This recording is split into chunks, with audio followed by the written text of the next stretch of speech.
Hello बच्चों, चलिए प्रश्न को देखते हैं। निम्न में से कौन उत्परिवर्तन प्रजनन का उदाहरण है? हमारे पास दिए हुए विकल्प हैं। विकल्प ए पूषा स्वर्णम व्हाइट रस्ट प्रतिरोधी, विकल्प बी मूंग दाल पित्त मोज़ेक वायरस प्रतिरोधी, विकल्प सी पूषा सदाबहार चिली मोज़ेक वायरस प्रतिरोधी, विकल्प डी पूषा गौरव एफिड्स प्रतिरोधी। इस प्रश्न की मुख्य अवधारणा है इस प्रश्न की मुख्य अवधारणा है उत्परिवर्तन प्रजनन।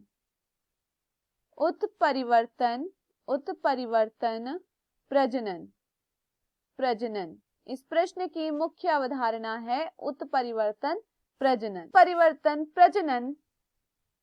ऐसे पादपों के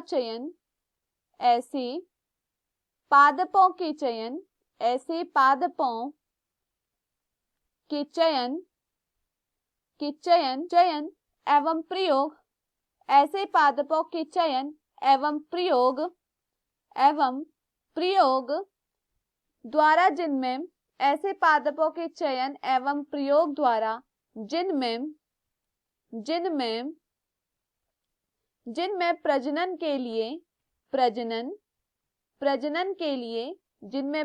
के लिए वांछनीय लक्षण स्रोत के रूप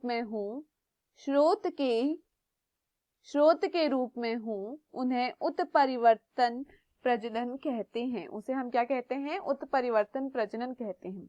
ऐसे पादप का चयन और प्रयोग जिसमें क्या हो, प्रजनन की उनके पास क्या हो, वांछनीय लक्षण का स्रोत हो। मतलब क्या कह रहा है यहाँ पर कि ऐसे पादप को चयन करना और उनका प्रयोग करना जिसके पास क्या हो, वांछनीय लक्षण हो, और वो क्या हो, पहले से ही उसके पास मौजूद हो। उसमें क्या, वो कैसे होंगे? देखिए, जैसे कि यहाँ पर उदाहरण है मूंग दाल।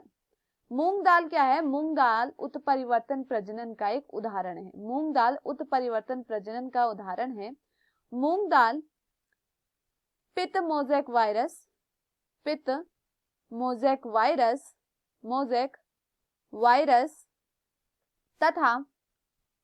तथा चूर्निल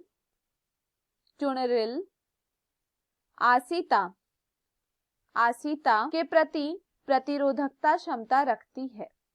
मूंग दाल क्या है? ये इनके प्रति क्या रखती है? प्रतिरोधक क्षमता रखती है, या फिर मैं कहूं इसके प्रति क्या होती है? मूंग दाल के पास प्रतिरोधक क्षमता होती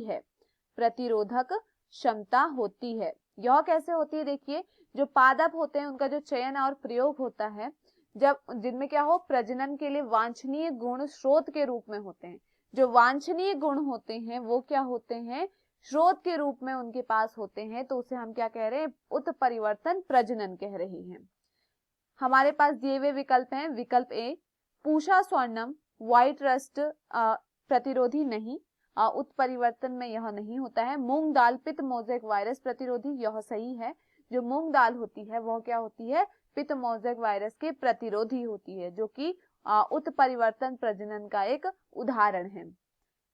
पूषा सदाबहार, यह भी नहीं होती है, तथा पूषा गौरव, यह भी नहीं होती है। तो दिए हुए विकल्पों में से हमारा सही विकल्प है विकल्प बी। मैं आशा करती हूँ आपको यह समझ में आया होगा।